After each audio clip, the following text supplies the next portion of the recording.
અમારા મમ્મી છે જે ક્રીમ બનાવે છે તેને બંને વસ્તુ ત્રાંબાની લીધી છે. પ્યોર ત્રાંબુ હોવું જોઈએ. ફર્સ્ટ ઓફ ઓલ તેને ત્રાંબાને લીંબુ અને મીઠાથી બંને વસ્તુ શુદ્ધ કરી. ત્યારબાદ બંને વાસણને થોડીવાર માટે ચોખ્ખા પાણીમાં પલાળી રાખ્યા. ત્યારબાદ ક્રીમ લેવા માટે એને સાદું પાણી નહીં પણ આ રોઝ વોટરનો ઉપયોગ કર્યો, ગુલાબજળનો. એને સાથે જે છે ક્રીમનો કલર ચેન્જ થાય અને સ્કિન માટે સારું એટલે એને કેસરનો પણ ઉપયોગ કર્યો છે. સાથે વિટામિન ઈ કેપ્સ્યુલ પણ અંદર નાખી છે.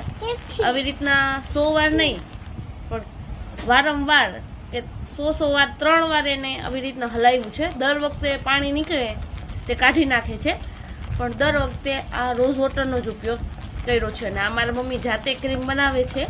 આ ક્રીમ અમે બધા જ લોકો ઉપયોગ કરીએ છીએ. સ્કિન સોફ્ટ રહે છે